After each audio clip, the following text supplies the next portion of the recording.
narrative. Also, thanks for watching if you're watching us on YouTube. That's kind of a new thing for us. I'm Brooke Thomas, and we have a repeat guest today that I'm very glad to have back. Technical little weird thing there. We do have a repeat guest today, and someone new to the show. So Dr. Calvin Smith from Meharry Medical College is joining us again from Nashville, Tennessee, along with Jarrett Hill, who is a politics and pop culture journalist and host of Fanta. He's joining us from right here in Los Angeles. So thank you both for being here. I'm excited I guess excited is a weird word because it's been a rough week. And I feel like we could say that every week, not only because of the pandemic, but because of everything that has been going on, but people are just acknowledging in a louder way, I think, a little bit. Let's get started because police in Kenosha, Wisconsin shot a 29-year-old black man in the back at least 7 times earlier this week. His name is Jacob Blake. It was all caught on video. The update so far is Blake's father says his son is paralyzed from the waist down, and right now doctors don't know whether this is permanent. Wisconsin's Governor Tony Evers says the shooting is still under investigation at this point, but is saying that he's promising police reform. I just want to give you all the space, as black men, to express your feelings. If you want to start, Dr. Smith, Calvin. So my mom called me yesterday, and I talk to my mom every day, but she called me and I was like, I was kind of busy and I was kind of rough with her. I was like, what's going on? Is something going on? And she's like, no, I just want to hear your voice because of everything that's going on. And this is the first time and we talk about things all the time, but this hit us in such a strange way because it's very clear this guy really wasn't doing anything. No one deserves to be shot in the back 7 times, period. No one deserves to be shot in the back 7 times. But he clearly was somebody that was I don't want to say he was a pillar of the community, but he was breaking up a fight. Like he was somebody that seemed like he was a decent enough guy. And I hate to get into respectability politics and nobody decent deserves to be shot because really nobody deserves to be shot. But especially in this case, and then, for him, they mentioned him to be paralyzed, as a physician. I don't even broach that subject with somebody unless it's a very strong possibility that that's what the long-term outcome is going to be. So, I'm happy that he's alive, but they've really altered the course of this guy's life in a way that, is unacceptable. And I don't know what else to do at this point. I'm nonplussed. Nonplussed is one of my very favorite words. First of all, I really want to shout you out for that. Brooke, I have to tell you, I'm getting to a place where I feel myself like decreasingly being able to engage this conversation in the way I'm supposed to as a journalist. Right. I had decidedly not watched the video since it came out, and I got asked to do CNN, and I debated whether or not I wanted to do the segment. I hosted a panel with 4 Black journalists talking about what it's like to be a Black man covering the killings of Black people. And I thought I was being whacked for a while for not watching all the videos until I asked them, how do you guys engage the video? And it was the first time I'd had a conversation with other Black male journalists and other just Black men talking about, I don't watch them. And I was like, oh, really?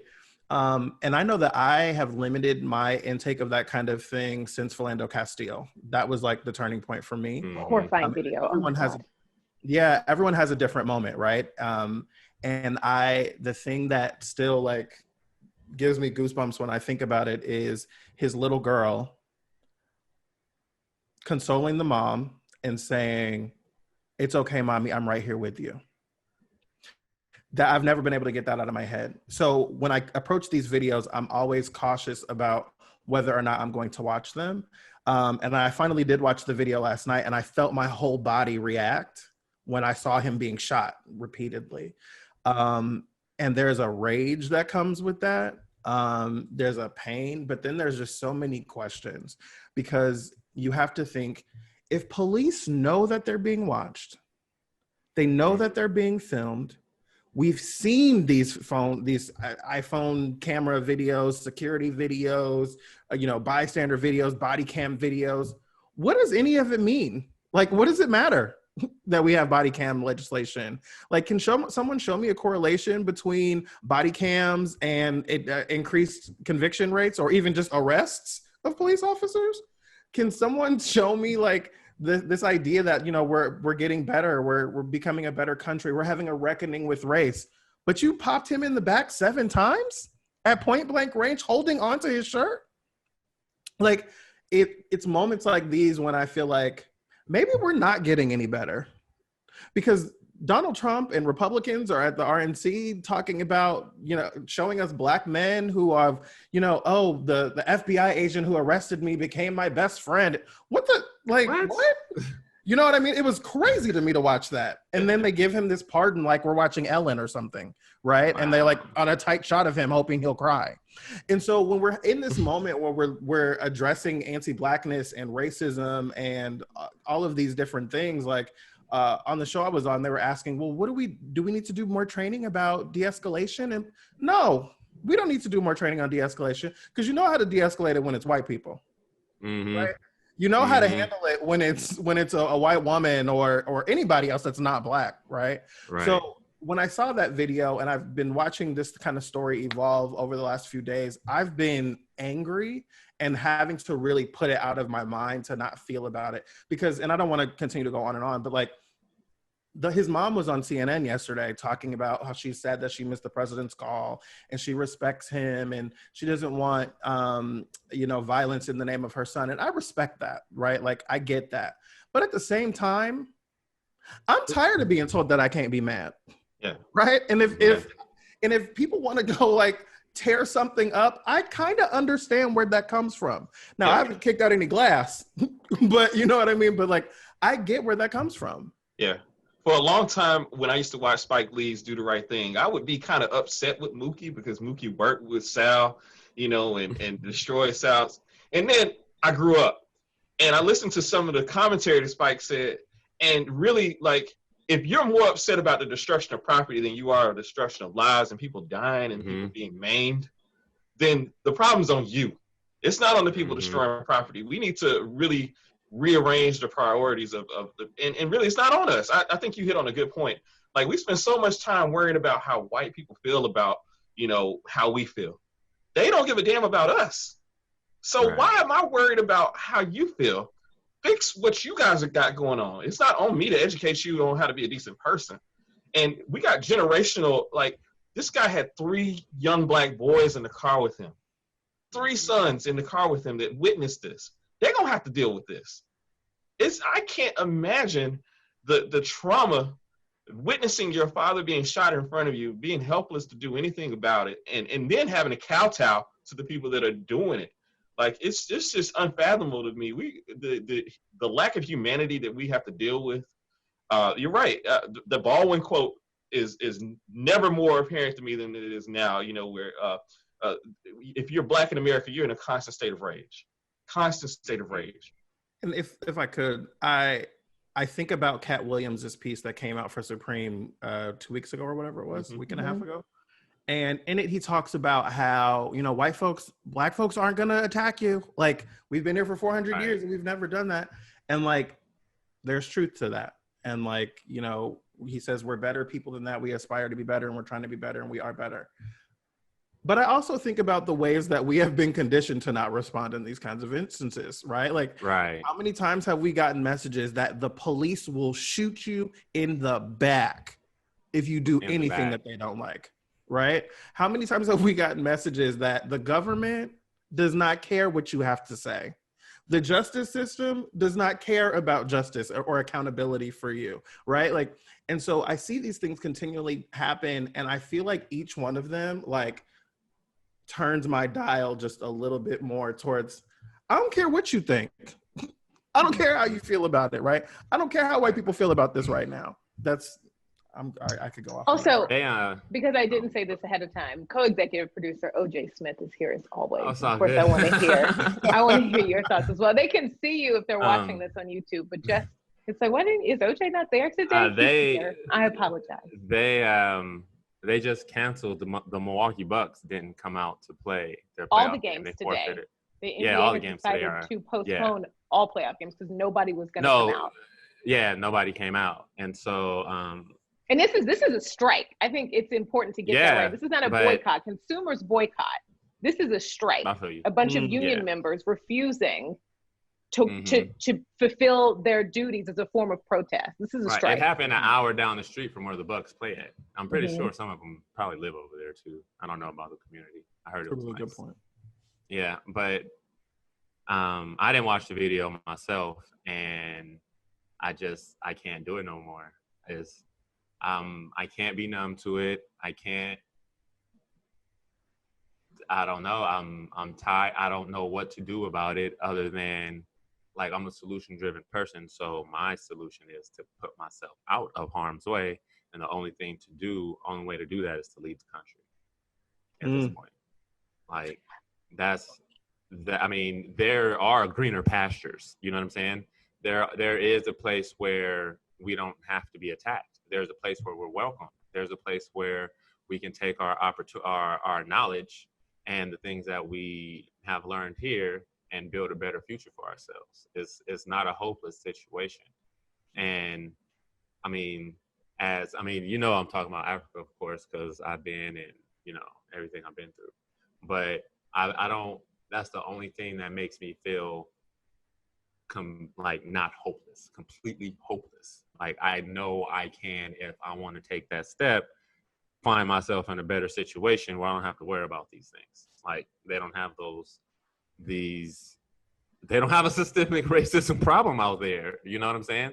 And I mean, that's our major hurdle here.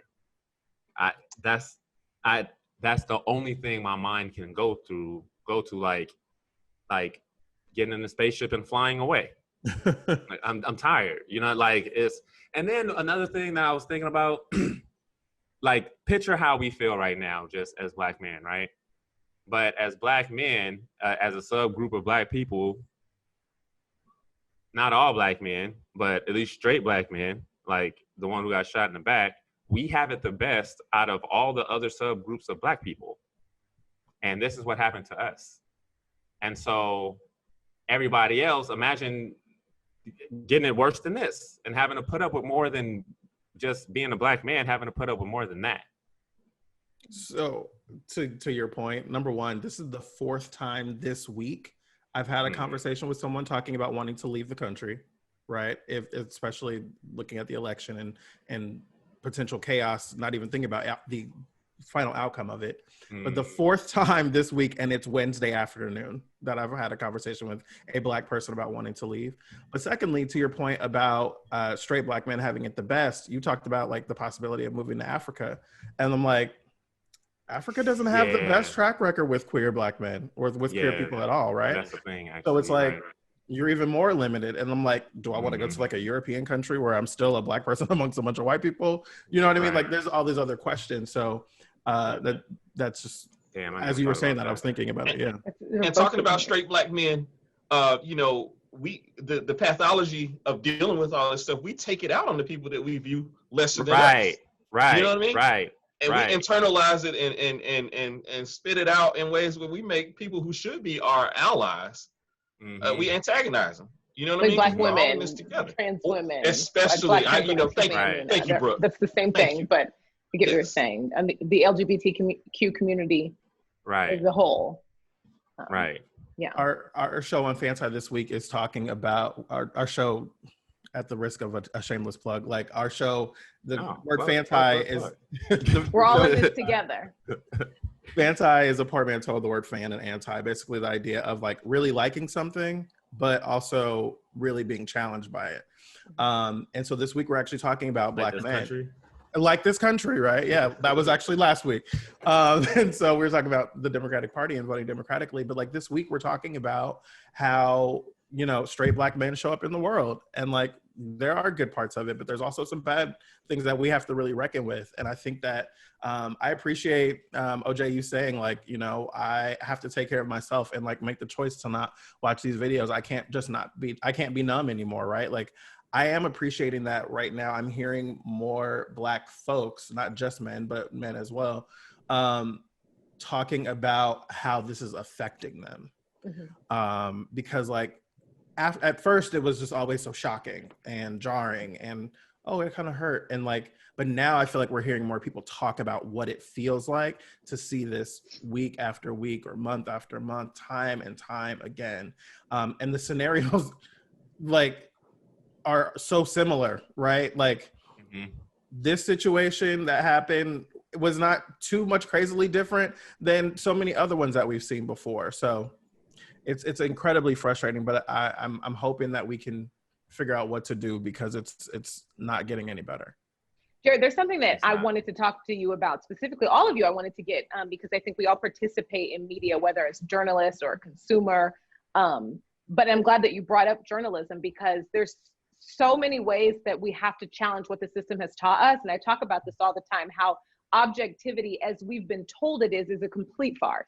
Because what it really is, hey, I want you to tell this story from the place of if you were a straight, white, slim, Christian, middle-class American man who only speaks English.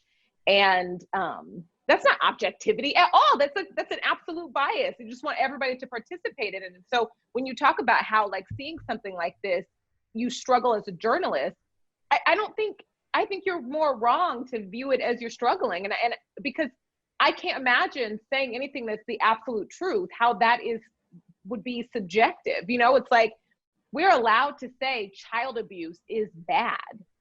Do you know what I mean? Right. So we should be allowed to say that police brutality is bad.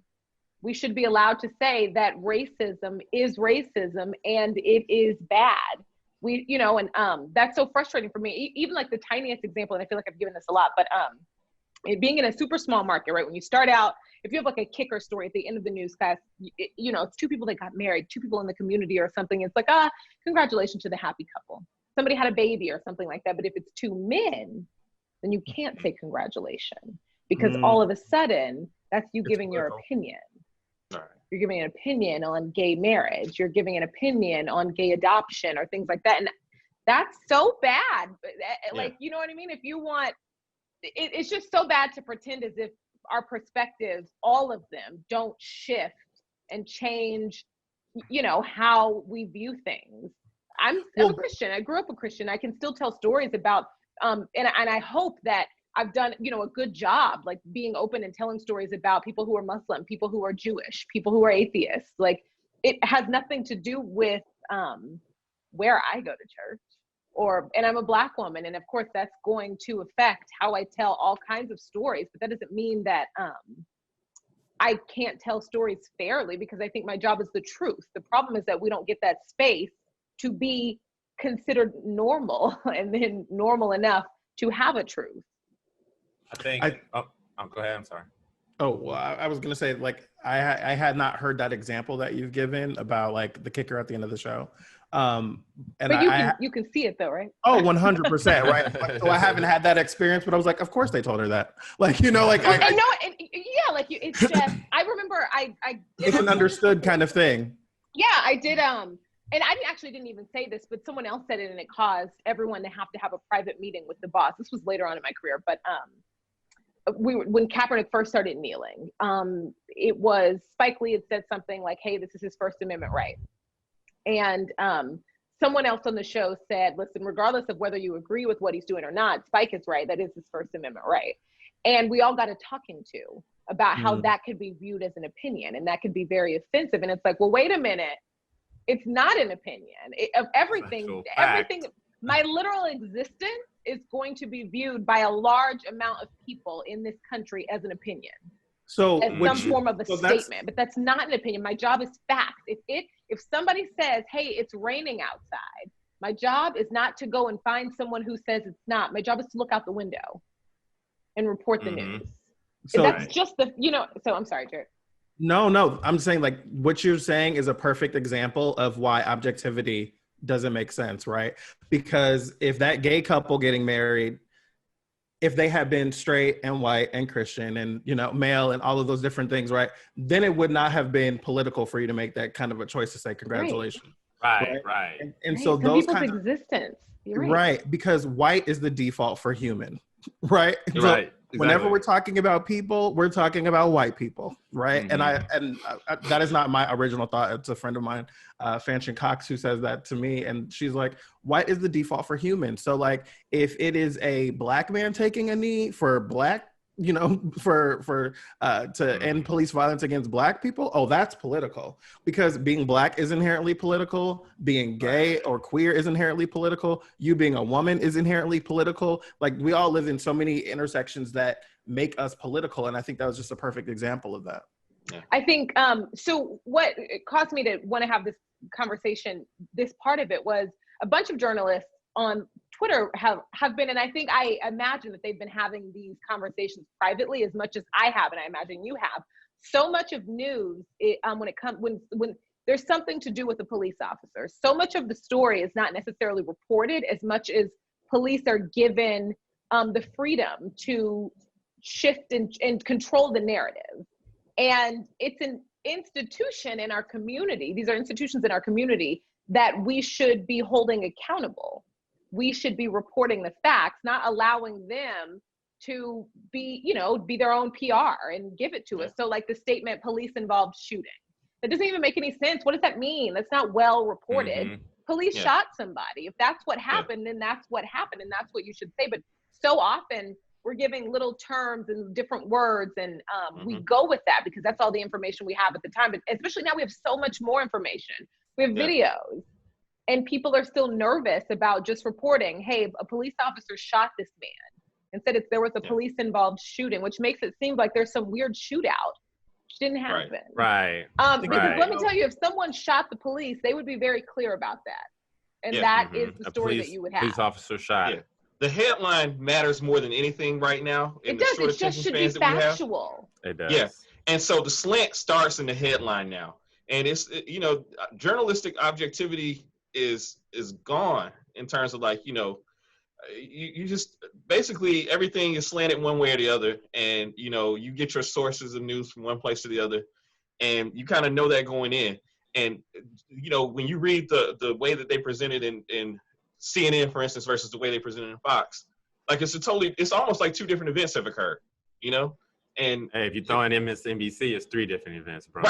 Right. And so the stories get twisted from the very beginning.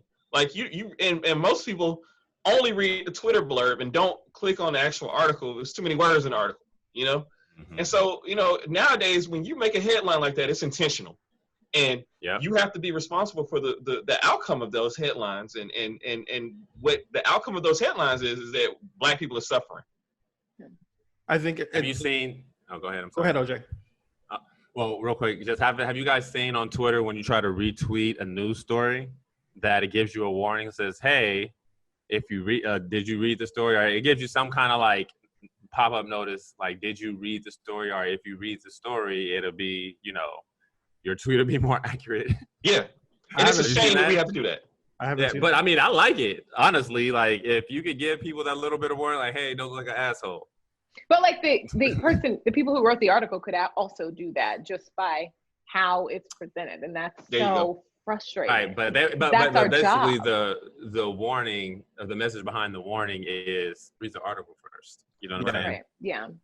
I would say that the idea of the media's job, like, I think there are instances when it's intentional, but at the very least, it's complicit, right? Like, right, exactly. It's not. There's not an intention to fix it, right? Which is even more important than going along with what we've just been used to. I think about that all the time whenever people say like, "Oh, we don't get any Black people don't apply. We haven't had any Black applicants," which is like, so you're just sitting back waiting for them to come to you. You're not intentionally trying to diversify your newsroom.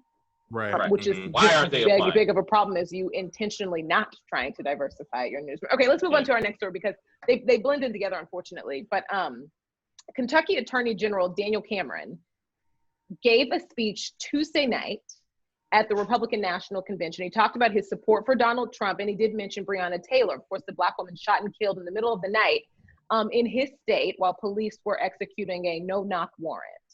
He said, in fact, it was General Dwight Eisenhower, a future Republican president, who said democracy is a system that recognizes the equality of humans before the law, whether you are the family of Breonna Taylor or David Dorn. These are the ideals that will heal our nation's wounds.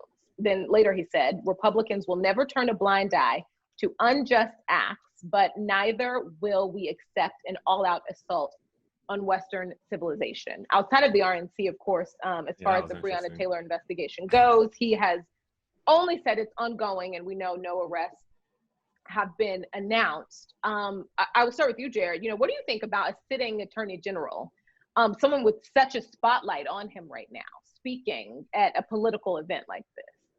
I think they knew exactly what they were doing. I think they are trying to gaslight Black people, but I think what they are more so trying to do, I don't think they really care about what Black people get out of this convention. I was talking with a friend about this earlier. Really what this is trying to do is make white people feel like it's okay to vote this way, right? They're trying to, they literally brought out immigrants and gave them a naturalization ceremony in the White House for purely political purposes. Like, they are trying to make white people feel comfortable and not racist, really what it is, right? Oh, well, you know, I'm one of the good ones, but you voted for Donald Trump because you saw him naturalize some citizens, or because he gave away a pardon like it was, you know, a $10,000 check from Shutterfly. Like, it was annoying to me and like enraging to me to continually see them do this, because they're not trying to bring in more Black people under the tent. Like, Black folks, I think, are a little bit more keen than that everywhere around this country. They're really just trying to make white people and non-Black people feel okay about the ways that they have mishandled Black people, because they love to trot out the lowest unemployment for Black folks ever. They literally said yesterday that, you know, that Donald Trump had inherited, you know, an awful economy, but he turned it around in 3.5 years. And it's like, what economy are you talking about? Like, you know what I mean? Like, the one that slowed down after you became president? Like, all of these are little things that they're doing to like try and take their weakness and make it into strength. So bringing it back to your initial question, when they're talking about Black folks, when they're calling out Breonna Taylor's name, they know what they're doing, because they know that we are looking at this and saying to them like, well, what have you done about Breonna Taylor? Where is that investigation? She's been dead for 170 some odd days. And you've done what? Like, how much investigation does it take to know, oh, yeah, we really messed up on this one? Like, that is ridiculous to me. So they know what they're doing. They're trying to piss us off, and they're trying to make white people feel comfortable. Absolutely. I mean, you know, the catering to the emotions of these people who, you know, are really trying to distance themselves and be as apathetic as possible during this period of time, and try to make Black people relatable to them. You know, they trot out these people who don't represent any Black person I really know. You know what I mean? Like, they bring out Herschel Walker, and I had to deal with this in a lot of my group chats, because I'm a big Georgia fan. I see OJ smiling because he likes to make fun of me about that. And Herschel Walker is our most identifiable, best athlete in the history of our college football program. But Black people who know Herschel Walker lost his mind a long time ago. You know what I mean? And so for me, he doesn't represent anything. But white people who want to feel as though they are good people will gravitate toward, well, see, this Black man said it, you know? And so, you know, how do you feel this way when there are Black people that are happy and satisfied right now? And and you have to then explain to them that those people don't represent nearly any percentage of what normal Black people think. And I hate to even use that term, because we are not a monolith. But there are some things that we are lockstep in, you know? And, you know, for the vast majority of us who don't have Stockholm Syndrome, we don't want to be used, abused, and killed by the police, used, abused, and killed by the government. We want to be able to just live a normal life and do the things that other people can do without thinking. You know, we want to be able to drive our cars without thinking that there's a police officer behind me and this could be the end, you know? Like, it's gotten to that point now where if there's a police officer behind me, I'm on 10. I'm looking at every single aspect of my car, making sure that I'm not doing anything that could even be perceived as illegal, and just absolutely trying to make it to the point where I'm trying to get, you know? So this guy, Daniel Cameron, man, like, you know, he cares so little about the people of Kentucky who are being harmed, Breonna Taylor specifically, that he has a wedding shower, you know, like, how tone deaf was that? And to mention her name, I'm actually surprised he mentioned her name at all. I thought that was kind of brazen to even mention her name. The nerve. But to do so in the way that he did it was even more insulting to me. And then to throw her in there with David Dorn, who was, the narrative they're trying to portray about, well, this guy died on behalf of, trying to protect people during looting or whatever. Like, I mean, it's to politicize people's deaths in that manner. It's sickening. And for him to be to be a shill for the Republican Party in that manner is disgusting to me. I personally only read about it. I couldn't watch it. I don't like the sound of his voice. Right. But it's infuriating to have to deal with, on top of everything else we're dealing with, to deal with people who really just don't get it. And I don't even know his motivation. He doesn't seem to be as successful as somebody who does these kind of things should be. I just don't get it. I would have to also say there's an interesting juxtaposition here between Breonna Taylor's case and Jacob Blake that I'm really interested to see how it will develop. The fact that Jacob Blake is still alive changes all of this, right? Yes. And we don't know what that's going to do because we've not had a hashtag situation where the person lived, right? Now, it's going to do one of two. But we have seen, it has happened so many times before, way before like the social media era. There's so many heartbreaking stories of people's whole lives changing. There was a baseball player, I want to say, was he in Ohio or Oklahoma? There was a baseball player whose career was ruined after he was shot in front of his house. I haven't seen that story. That's crazy. Yeah, I'll look it up. I'll send it to you guys later. But what I'm saying is, like, Jacob Blake being alive is a very uncommon outcome in these kinds of stories, right? And so him being able to speak eventually, right, at some point, him being able to say, like, this is what happened, that could change the game here, right? Because George Floyd never got to speak, right?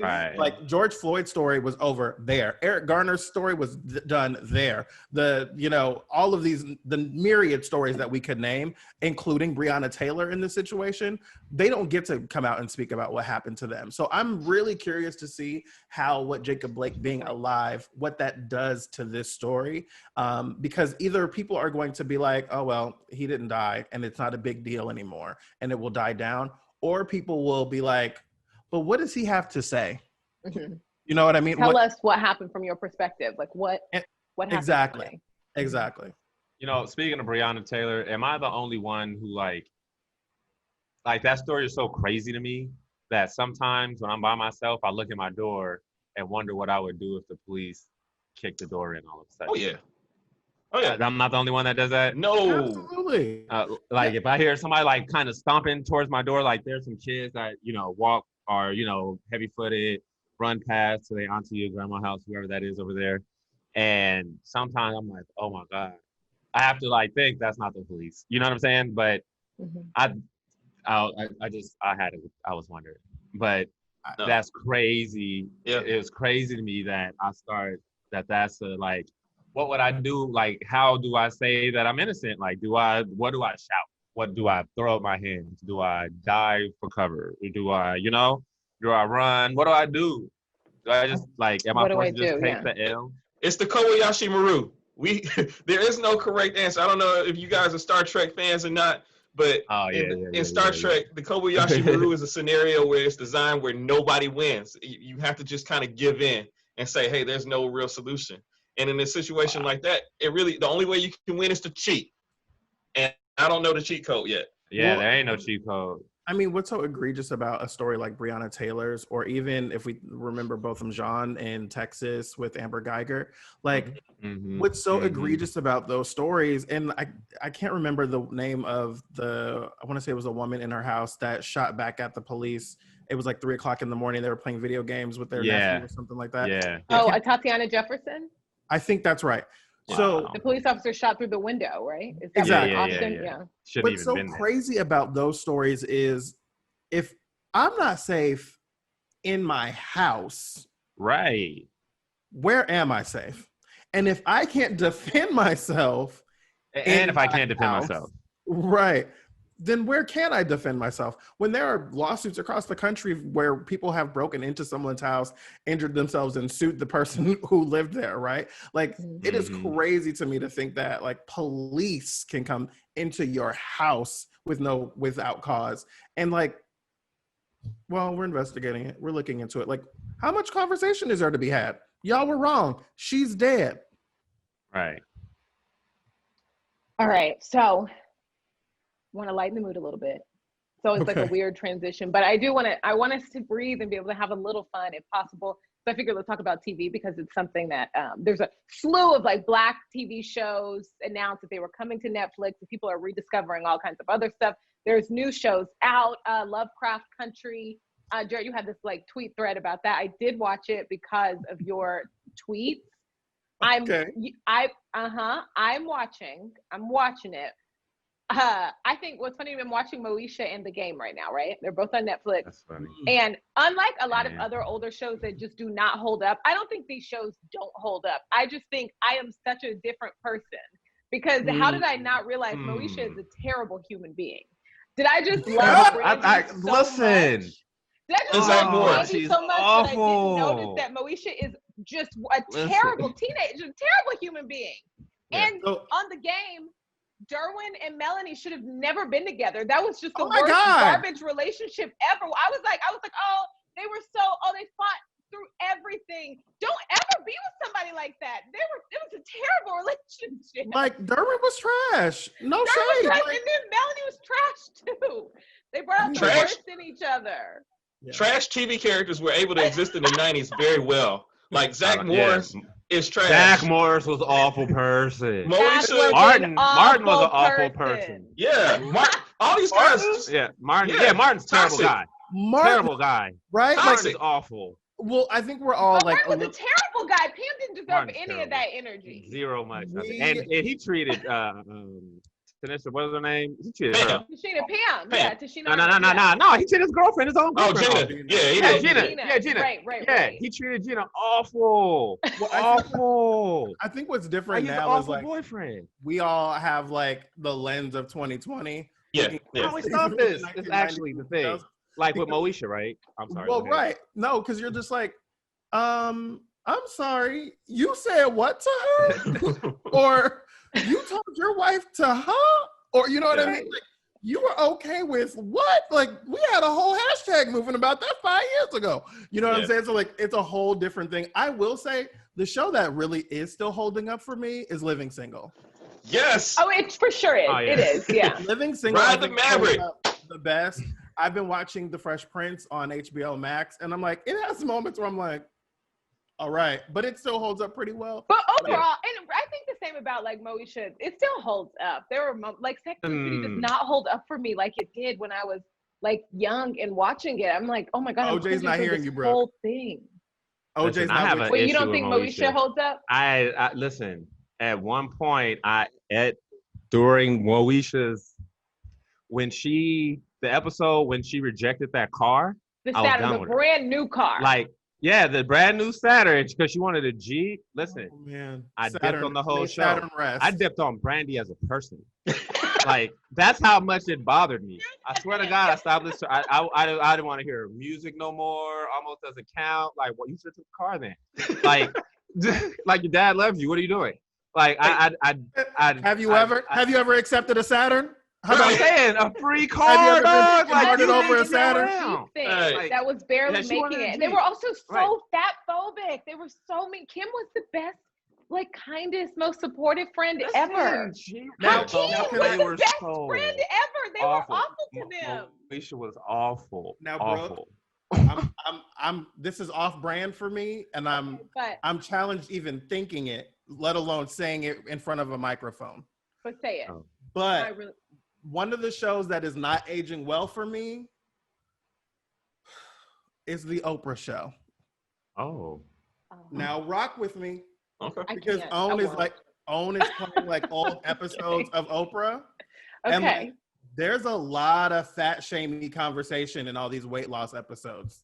And I was like, whoa, it was like he lost 2 whole people. And like, the way that but I mean, it's not Oprah's fault that that's how we discussed that back then, right? But and now she was also like very publicly going through like her own Right, battles. right. And, Right. and I that remember she shapes bought out the that wagon too, full of right? fat. Yeah. Right. Yeah. Oh gosh. And so like That was we gross. empathize with Oprah because like Oprah has had the same weight battle as a lot of I include myself, a lot of us, right? But like the ways that even I discussed like weight and bodies and all that kind of stuff back in the day is very different than the way that I speak about it now. And so like watching all of these shows through the lens of 2020 with the you know the zeitgeist time or whatever of 2005, you know, like they don't hit the same. But it was like I respect that. The good thing about Oprah, one of the many good things about Oprah, is that I think that she has been vocal about like acknowledging mistakes in past Absolutely. shows. You know, so that's a good thing too. Like I remember her talking about the Klan member show that she had, like that super, and how she realized that she like had a duty to exactly to respect her platform in a better way. Yeah. And Can we circle back real quick that. to Lovecraft Country, because Sure. I love Lovecraft Country. I've you? seen the first episode. I have not seen the second episode as yet because I've not gotten home in time where it is still light out, and I refuse to watch it in the dark. It does look creepy, bro. Oh, look. But Wait, it's like monsters creepy. I'm really scared of scary movies and stuff like that. But this, I'm not like, monsters don't scare me as much as like actual, like if the monster was a person that was like jumping up out of nowhere, I think that would mess me up more than a googly monster does. But that's also, what got me. What was the amalgamation of the like these racist people and the monsters? That's actually the scariest part of it. Yeah, period. I had and the racist people were monsters in and of themselves, like before they transformed into monsters. But then, oh my God, I think you too much something for me, Calvin. And I just can't. I can't do it. I think Calvin illuminated something for me because like I'm not a sci-fi monster horror. I could do like horror movies and stuff like that, but like this is not my genre. I just want to see Black people doing weird shit. So like it's like that kind of a thing. And I'm enjoying it. But I've committed to the first 5 episodes. I'm like, I'm gonna stay here. I'm gonna watch whatever y'all is doing, but I don't get it. Right? It's all the way out there. HBO loves to do that to where like you don't get it. I cannot. Watchmen was a good experience, but I mean, we watched all those episodes to only get stuff the very last episode, and I need you to give me some things. I need to give some me a little stuff bit more throughout. Like, Michael K. Williams pops up in the second episode, and that's a motivation. That was my motivation to be like, oh, okay, I'm gonna watch. I love him. Like, okay, we get a little Omar action. Okay. I'm into it. Brooke, I'll tell you one thing that HBO shows do really well, and this is kind of a formula for like when you watch HBO shows. If you watch it with someone, and particularly somebody that has like a different slant, like for instance, I had a friend I was watching Watchmen with, and I'm a comic book guy. I read the Watchmen comic books. You know, she was more into it for the socio-political aspects of it. And then together we kind of talked about and meshed the things that were going on with it. And I think HBO does a really good job of like bringing together two genres you probably wouldn't even think about trying to put together. Like the mafia and psychiatry, for instance, and melding these two worlds, or all the different worlds that were melded into The Wire and drug dealing. You know what I mean? And making you think. Oh my God, just the greatest show ever. You're right. There was a whole season about how it affected kids and the school system. Right. And so the HBO shows. You're right. And they respect the audience enough to say, well, look, you know, we're gonna leave some of this out. And we're not going to spend a whole lot of time doing exposition. Like, you know, the network TV shows kind of pander to you. They say, remember this guy from season 2 and what he did, blah, blah, blah, blah, blah. HBO shows don't do that. They just bring a guy back randomly. Be like, pay attention. Exactly. Exactly. So if you get lost, sorry about you better ask somebody. So the conversations get so much richer. And like, you know, when people get, you get enthusiastic about people that you really admire, say, oh, you got to watch this show and let's talk about it. And so, like, Lovecraft Country is, like, taking it to a whole nother level because, like, there are people who legitimately will not watch any horror anything. Like, if it involves horror, I'm not watching. You're right. I would have only watched this, but you're right. You're right. Well, so, Calvin, what's interesting to me about what you were saying, though, when I was saying you brought it together for me was that, are the monsters representative of racism? Like that's what is that what you're saying? Because I haven't watched the second episode. That's how I interpreted it. That's how I interpreted it. Interesting. Too Okay. much. Yeah, I mean, I they still have to literally watch the second transform. episode. I still have to watch the second episode, so I'm gonna watch it with that lens. And one more thing about that first episode. Yeah, go for it. One more thing about that first episode, like the fact that they had the audacity to be racist, virulently racist during an attack by monsters is a parallel to me about like how COVID-19. Right now, exactly. COVID-19 is going on, and people are still racist. They don't care. And when the chips are down, they fall back on that racism, and that's crazy to me. You're right. You know, it's also crazy. There's a great Nancy Pelosi's daughter is a filmmaker. One of her daughters, Alexandra Pelosi, and there's this great piece that she did for Bill Maher. But it's this great piece, and she goes into Mississippi, and I've seen it to OJ before. I think she goes into Mississippi and she interviews all these people who just hate Obama, and the motivation is I was just talking about vividly racism. But but like they all benefit Bro. from the system that they're bashing, and it is just the most bizarre thing ever. But it's a great example of like that has been happening forever in so many different ways. People willing. I mean, you know, you look at like the Tax Act, and unless you're a billionaire, things are looking different for you. Like, you know what I mean? Like last year's, the taxes, your situation looks different. Even if you're rich, it still looks different than it did before. Yeah. And people, you know, you have like farmers and remember the Harley Davidson people all willing to be harmed because I they think wanted this crazy. more. I think you're spot on. Like white supremacy will do whatever it takes to protect itself. For sure. Like white supremacy. They're all making sacrifices for it too. Exactly. Right? Like they're making sacrifices. That they were making sacrifices. Like, oh, it's okay if this bad thing happens to us. Yeah. Like, I mean, if we just think about masks, right? If we just think about mask wearing, like there is something absolutely. How much can I cuss here? Go for it. Me and OJ have different answers. OJ says cuss and you say don't. I mean, there is something absolutely absurd. I'll use that word. To think give that us both the sentence and make it fair. So I will. What I was gonna say is there's something absolutely fucking stupid about the idea That's what I thought. It's all people are good. going to listen to Donald Trump's analysis of science and how they should be engaging their masks when this is also the dumbass who told you to inject yourself with bleach or to brush up against a UV light. Like that kind of thing. Like, but all of that is still encapsulated in this idea of I'm going to go with whatever this dumb white man says because I believe in him. I'm going to go against the white man scientist, right? But this white supremacist who is the president, I'm going to rock with him because he's going to do whatever, he's going to do the things that I can believe in. So I'm going to walk the streets without a mask on, and then I'm going to go into your private business and talk to you about my rights to be up in here without thinking about the rights of the person who owns that establishment, right? But you don't have the right on top of that. Right, exactly, right? Like, I have the right to refuse you service, right? Right. All of that is wrapped up in, like, this attachment to the whiteness. And white people don't get that.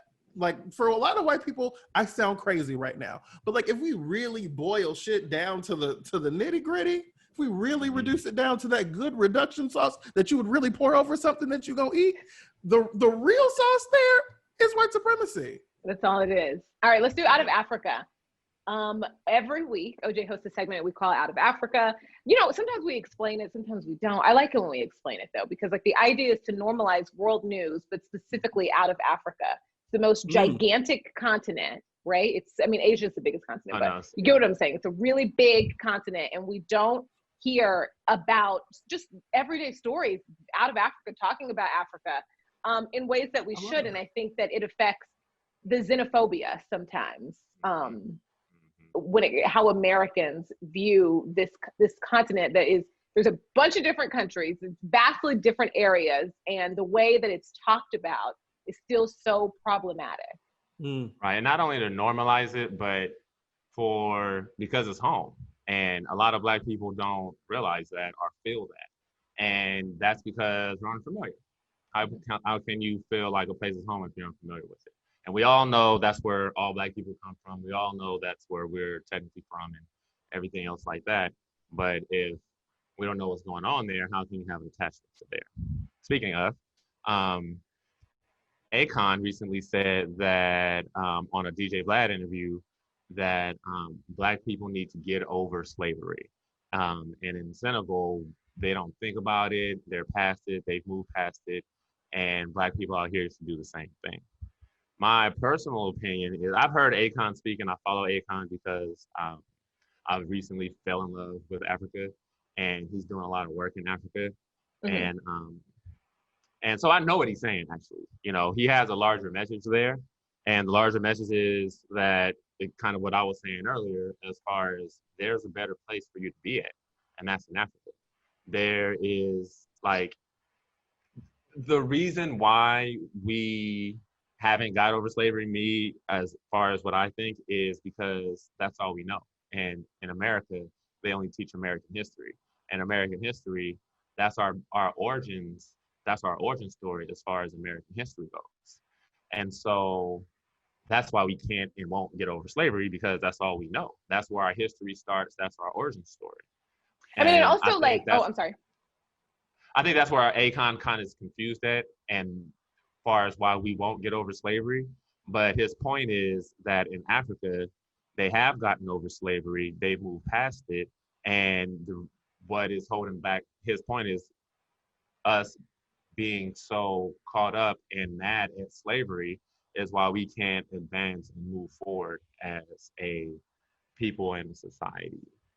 So like the second part of that is completely devoid of all fact, right? Like that's not at all why Black people can't advance in the system that we live in America. And also like focusing on the oppressed to change an oppressive society is a white supremacist tactic, because it's total BS. Come on, let them use you. But like, you cooking, man. Like if we could do it alone, we would have been there. And it's like, okay, if you want us to stop focusing on slavery, you first. Yeah. It's like the people who create the systems that have all been rooted from that. Yeah, give up your benefits from the system. How about that? And then we'll talk about us getting over it. OJ, I want to make sure that I'm understanding what you were saying correctly before I say this, but he was saying the people of Senegal are over slavery, so we should be too. Basically. They were asking him from the perspective of like how slavery affected Africans. So like people were taken from this place. How have you all, what is, which like how do they feel about it? Like how do he asked what was asked is how do they feel about it in Senegal? So number one, I think that you, at the risk of a Dr. Phil quote, you can't change what you want to address, right? Like when people talk to me about reparations, I always talk about how reparations as a check would never be enough, right? Like there's so many other ways that we need to be repaired, the root of reparations. But like, I always say like, we're so far away from that because we as a nation, like as America, the United States of America, have still not even like acknowledged that enslavement occurred, right? Right. Never like assessed its damage on a whole mass of people, and then we've never apologized for that damage that we've assessed that we've done. When I say we, I mean white America. Right, to be clear. Right. What this nation has done to Black people, and then we can, after we've like acknowledged it, apologized, assessed the damage, then you can kind of get into the conversation about reparations and saying like, well, how do we rebuild families? How do we help with economics? How do we, restore education? How, like that is so much more removed from. And part of his argument, because I watched the interview, part of his argument was that reparations ain't coming. Hell no. Right. So what are we talking about then? Why are we worried about reparations? Really yeah, reparations ain't coming. So what are we talking about? What are we? So what's the plan if reparations aren't coming? Well, so you know what? Can I jump in? And none of this. Go ahead. No, I'm sorry. I thought you were finished. No, go you ahead. Take Obama pregnant pauses. I do. It's all good. Go ahead. No, I'm serious. Like I was not. I've never heard that before, but I know exactly what you meant. That's I hate awesome. to bring up like Dr. King because people use him in such a horrible way. But back when he was fighting the good fight, even what the world looks like now was not realistic. And that wasn't even that long ago. It just wasn't. And so like, it's hard for me to hear like, this is never happening. This is never happening. So just stop talking about it. Thank God they didn't stop talking about what like just felt completely logical to them was never going to happen. And not to them, but to a lot of people around them. Thank goodness they didn't stop talking about things like that. Like reparations isn't necessarily just a check, but there has to be for things you can't just say that, you know, Black people have lost $34 billion in what could have been generational wealth when it comes to land and properties over the past just 40 years. And we're just going to stop talking about it. We're going to stop. Reparations isn't simply just giving everybody a check. There's got to be like actual acts to change the system. And that's reparations. I tend to agree with Ta-Nehisi Coates' slant on reparations. Like, I mean, I think his approach and his thoughts on reparation have been what has kind of mostly aligned with how I feel about it. And that, you know, I think it's possible, and I think you're right, Brooke. We need to continue to have that conversation. But you know, with that being said, we also need to kind of come to the start to prepare ourselves for the inevitability that in our lifetimes and in our children's lifetimes that might not ever be addressed. But I think it's reasonable to continue to think about it and to address it. And you know, who knows? Well, I want to say, I think it's good to keep count. Like, definitely keep count. I brought up reparations in this conversation about the idea of like getting over it, not because I think like reparations are what will help us get over it, but because like I'm saying like we have not even really addressed like the problems that we have, right? Like we have not really addressed like how racism has impacted and continues to impact Black folks in this country every day. And I feel like we are like on the precipice of maybe having that, like that reckoning that we keep hearing people talking about, but then we still see police officers shooting Black people in the street. So like the idea that Senegal has gotten over it in the United States should, like, Senegal has a very different situation than the United States, right? Like, we are all the descendants of the people that came here. And like, I even think about epigenetics a lot, the idea that like trauma can be passed on genetically and the ways that that affects generations of people. That was something that really has stuck with me. The idea that like my great grandparents' trauma like finds its way into the fabric of who I am and how I view the world. And the idea that like we are, you know, only but a couple of generations removed. Think about the ways that like generations of training of how you move throughout the world. And then you teach that to your children and you teach that to their children and their children. And like, there's a fantastic sociologist and professor named Dr. Joy DeGruy who talks about this through what she calls post-traumatic slave syndrome and the ways that like we respond to the world based on the decades, the generations of trauma that has been done to us and the things that we don't even recognize that we do in our day-to-day lives that have been taught to us by our parents or our grandparents or whomever taught them. So it's hard for me to hear the idea that like Americans should just get over it. Like he's not really saying get over it. Well, he's not really saying, go ahead. Sorry. Okay, so just like a very, very, very rich and successful man, regardless of his race, a very, very rich man telling what amounts to be like a bunch of not rich people, how their life could be is not a new thing. Well, here's the thing, right? It's like, just not. I mean, like he lives in a total different world. The way he sees Senegal is different than a lot of people who are. Because he used to live there, right? He used to live there. Like he was born here. His parents moved him there. Then they moved him back, right? And so he has both, and he's lived both lives. And I promise, like I think a lot of what he's saying is getting lost because of what we've heard from other people. Because if his larger message is like, yeah, you guys, we're not getting these reparations. Look how they still treat us. Everything we've been saying. And so he's presenting a solution to that. It's not, you need to just get over it. He's saying like, this isn't, these things, we can talk about them till they're blue in the face, but we need more action, right? We need these things, we need something to happen. And so- This sounds like Black excellence speeches. That's funny. So, but his thing is that there's another way. right? You don't have to deal with everything that America is giving you. He preaches Black people going to Africa, starting a business, or living a better life, taking your skill set to Africa and building a better life for yourself there. It's not There are necessary to people get who don't over slavery. eat every day here. How would they move? No, I'm saying the like world. I'm not Like, but just even saying talking like about I people get like what, that, this is just but such still, no, we still do need to talk about those things because there's people who are able. There's people who aren't able, and those exactly. people are They're talked about. closer But to him than the people who are talking about how society oppresses them every single day. It is like, this is reminiscent of in the middle of protest, in just hours after this weird press conference, 2 college students were dragged out of their cars and tased and windows broken on live television. And just before that, 2 very rich and famous people said, this is Wakanda. It's not like that here. Go home. I think sometimes when people are still a part of the culture, they forget how far away from the community they are. And well, I think that class comes into play when really, really rich people talk about it as if like, this could be your life. It's so easy. It sounds very bootstrappy to me. And it's just, well, I feel the same way really, as far as like, not necessarily, oh, we should all move to Africa, right?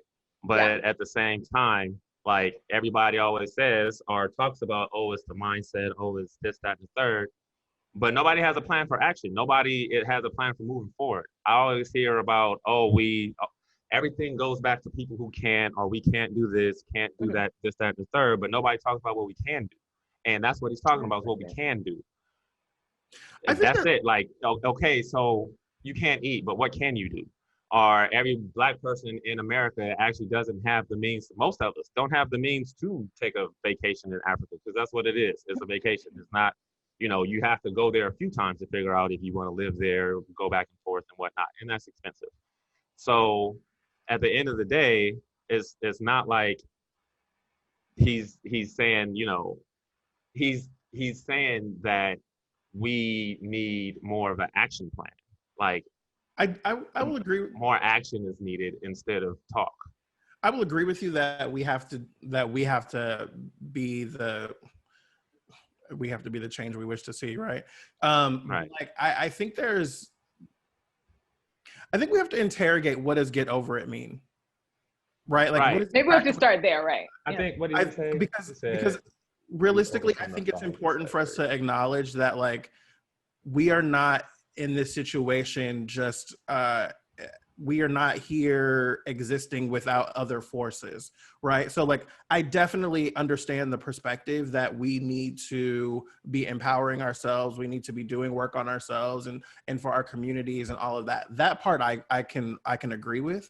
But we got feedback on our show this past week, because we did this conversation about the Democratic Party and how, the complications of being Black and queer and all of the different intersections that folks fall into, about being expected to vote Democrat because of your political identity.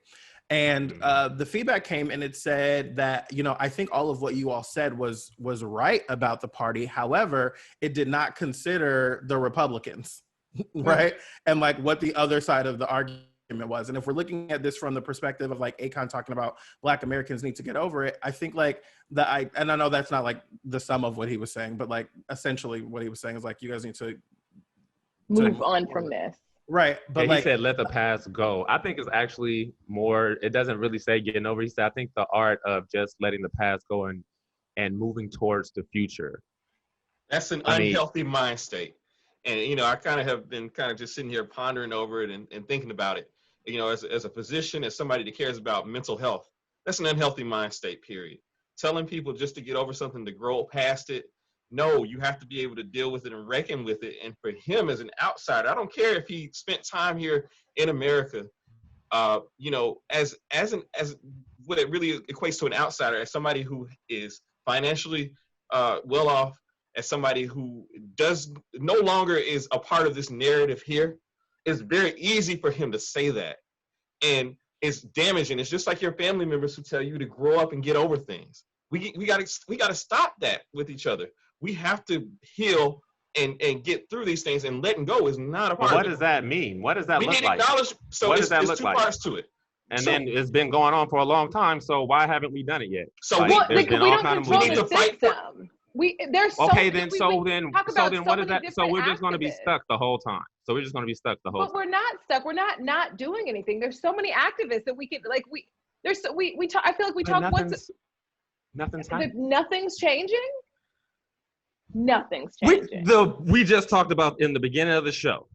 Right, but that's a system that we don't control. That's unfortunate, and we're doing all that we can. People are going out, they're trying to encourage more people to vote. They're trying to get people focused on local election, and they're looking for more progressive politicians who are going to change these systems. Black people are running for office, running for Congress. People are doing the work because there's no way to just. People are acknowledging what's going on, what's been going on, but you also have to acknowledge that the oppressed can't do it alone. But the idea that Black people aren't doing the work is just absurd, and it's so offensive coming from a Black man. And that's why I say that's not what's being he's said, so far removed from the community. And I think that sometimes when you are still of the culture, you don't realize how different your life is and how that shapes the narrative that you see. And you end up saying things like, this is Wakanda, it doesn't happen here, go home. I also think there's a major distinction between like the Senegalese people and the way that they've been able to, shape their lives, and looking at American Black people in like the myriad places that we come from. I think it's important to remember that like Black folks in America are folks that are operating in a system that they don't run. Right. The Senegalese people, we can talk about colonialism and all that kind of stuff. I was just going to bring that up, is that I wonder if even his life and what he sees as far as Senegalese people, if it's different from people in Senegal who are not as rich as him. Because I've watched a lot of interviews and everything and heard him talk about this. Except for the one that wasn't colonized in Africa. It's nuanced. There's a lot of things. You can't tell them to get over that. It's a lot. Sorry, and I interrupted Jarrett because you was like, yes, that. Sorry, but no. I think what Calvin is saying is right. Like, it's nuanced, right? Like, we can't just like apply what this other country does to us in this situation. Sometimes that works and sometimes it doesn't. But like Black folks, like we had 43 white men as presidents before we even got a Black one, right?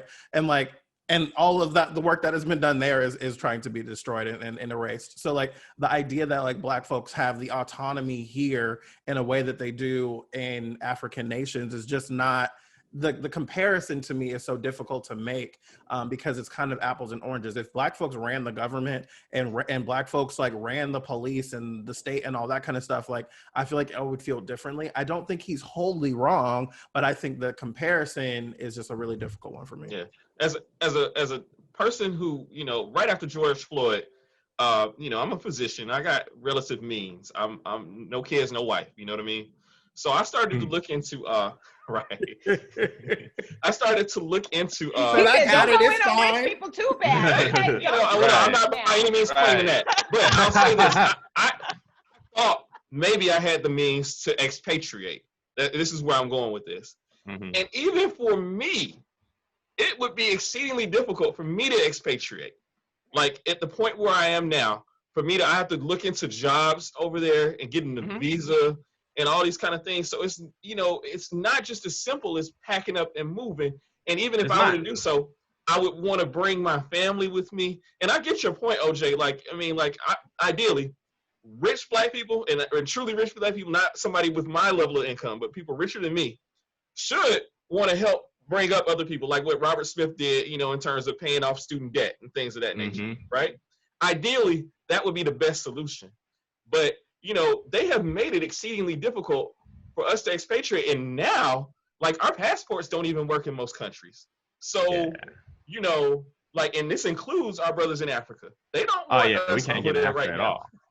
I can't go back to no. And they're right to not want us, right? Oh yeah, please. I don't want to go over there and get nobody sick myself. But I also think that when we talk about Africa and how Africa is great, and we should talk about Africa and how Africa is great, I think that he lives a different life than a Senegalese person who is not as rich as him, even in Africa. And that's important to note. So when he says they've gotten over it, I don't know if everyone in that country who is not as rich as him doesn't see similar effects of colonization that we do here. Right. So I don't even think it's fair for him Well, to speak about what the country has done in a way as if this is everybody and you guys can do it too, because I don't even think he wholly has it right when talking about what's been changed there. Well, he does, because he mentions those. He mentioned all of these things. It was a long interview, right? I know, I watched You it ain't too. said all that, OJ. No, kidding. I watched Well, it I too. watched a lot of Akon interviews. Okay, like, flexing. no, I read the whole like, article. it was like, it's like 13 parts. They're like part 13 right now, right? And so, and I've watched Maybe other watch the Vlad interviews where, interview. I did though. But. yeah, I know, I'm sorry. But like, there was like 10, 12 interviews before that. But I've heard him speak on this at other points, right? And he does talk about how colonialism and how the French continuously fuck over Africa. And so, like, these things, he does talk about these things, how he started, he brought his light or the solar lighting to Africa because his grandma didn't have lights in her village and she wasn't leaving, right? And so he brought the lights there instead of, trying to move her or whatever, because she wasn't going nowhere. And so he is fully aware of how colonialism has affected Africa. And I can understand how you guys can say, oh, you're rich and you aren't in touch with, A, B, and C. That holds weight. But I think that his message is getting lost because of the trauma behind slavery and the lack of history that we have behind who we really are, our past. And our past only goes back to slavery, and that's the only thing we hold on to as far as our blackness. That's what our blackness is. And when anybody mentions American blackness, yeah, right, and so when anybody mentions leaving that alone or leaving that in the past, we flip out. But what really I don't ever think is about being it like asked, that. what really is being asked is, what's the new plan? What's the new style? How are we going to move forward? I don't think we need to necessarily forget. You know what I'm saying? We shouldn't forget any of this. We shouldn't like move past is probably the wrong word or the wrong phrasing, because we should never forget what happened, but we do need a plan to move forward that's actionable. Like we can reach the point. Like we can't reach the point of everybody thinking the same. How are we going to do that? Where do we measure that everybody's thinking the same? I guess I think I get stuck on the idea that there's no action when Black people have been leading the fight since slavery. Well, what I'm talking about is action as far as not necessarily moving past slavery, but the actions of the unity that Black people talk about having this whole time. But OJ, I think that's moving as a unit I and a better type of situation for us than what we have going on right now. But I think that could be a bit ahistorical because there are plenty of instances throughout history where Black folks have come up with a plan or had action items and have, I mean, even if we just think about in the last decade here, right? Like look at Campaign Zero and Black Lives Matter and all of these different things where it's like, these are the things that would help take us out of oppression. Right now, the one that we all can point to is defund the police, right? Why don't we reinvigorate our communities with the money that we're spending in policing? But like, all of those things have been thwarted by white folks, right? Have been thwarted by whiteness and white legislators and Republicans and gerrymandering and gaslight. You know what I mean? So it's like the question then is like, okay, what plan will be effective? Because I think there have been plenty of people with plans and ideas. The good thing about this show, that's why this show exists, is Go ahead, Calvin.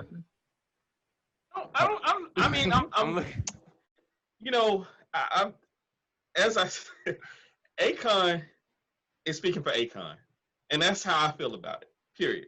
Like, I think that he's speaking for himself, and I think it's wonderful that that he has the opinion that he has, and it seems like he put some thought into it. But I just don't agree. I don't agree with most of what he said. Listen, I'm telling you, the good thing about this show, while it exists, is that like Blackness is not a monolith. We we all saw the story, and we were either empowered or incredibly frustrated by different parts of it. I think like that's what you get here. A whole bunch of Black people with different perspectives.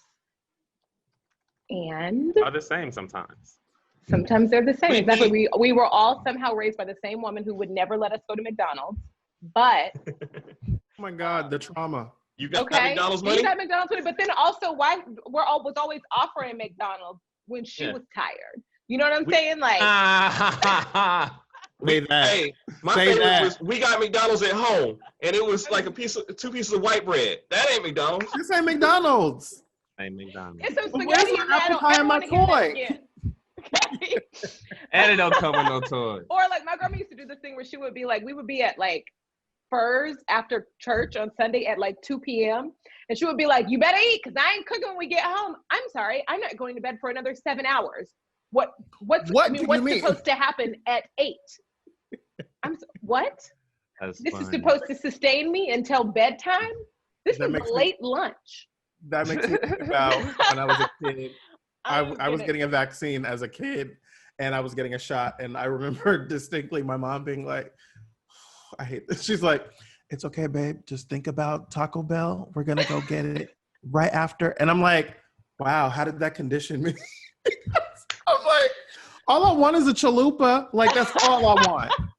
Like, can I have a chalupa, please? All right. One chalupa. All right. One chalupa. Before we go, I want to give you all the time to pitch your social medias. If there's any project I know you want to talk about, Fanti, anything you want us to know about, everybody, go for it. You want to go first? No, you go ahead. So yes, the show that I co-host is called Fanti. I co-host it with a good friend of mine named Travell Anderson. He's a Black journalist who focuses in film criticism and entertainment.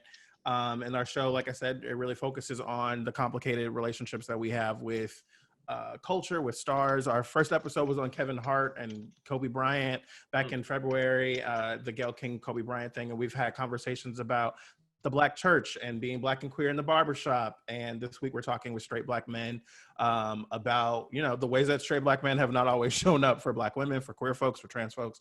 And we have some really, really great guys on the show that are really good friends of mine. And it's just a really interesting conversation. If I'm honest, like we had planned on it being one conversation and then we got into it and it was a very different one. And I was really grateful for it. So Fanti, the new episode comes out every Thursday, and the Black Men's episode will be out Thursday, August 27th, I think is the date. And I love the show. It's doing really well, and we're having a really good time with it. I'm always happy to be here. I always struggle with this part of the show. That's okay. I'm not really that social media guy. However, I want to plug two different things. First, I want to plug. I'm not. I mean, I have my personal space, OJ, but I'm not like But I want to plug. I just recently made an appearance. That's family business. He's like, relax. Whoa. I said I'm not, OJ. I got you. So I want to plug, and I know this is a kind of a cross plug, but I'm pretty sure he's a friend of the podcast. Panama. Is Panama y'all's friend, OJ? Oh, well, he's our friend. I want him to be a friend of the podcast. He's always busy, actually. Every time I ask him to come on, he's busy. So Panama and I had a conversation on Very Smart Brothers not too long ago, talking about being Black in the period of being in COVID and kind of going through our history as friends and all this kind of thing. It was a great conversation, and we touched on a lot of things. So if you have an opportunity, go to the Very Smart Brothers Facebook page and check that out. And then I want to just give a shout out to all of my students out there who are dealing with, and parents, but particularly the students, the adult students who are dealing with learning remotely, my medical students and everybody like that. Hang in there. The process is changing. I'm on admissions at Meharry, and we're eager to have a new crop of students come in, and we know it's a whole new different world. But just know that there are opportunities and ways to learn, and it's not just about book knowledge. And we're seeing that now more than ever. But also read your books. It's great. This has been a great episode. I had a lot of fun, and I think it was nice to have everyone's perspective, even Akon's. Okay. That's funny. That is funny. Especially Akon. Even if I disagree with him, talk your talk, brother, and have it out there.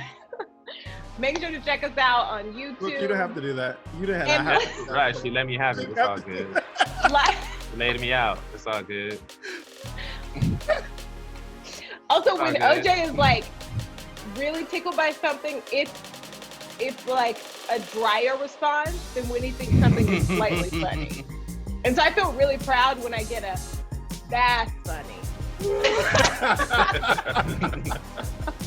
I feel like it actually was funny. Yes. It definitely funny. All that stuff, please. Oh yeah, go to the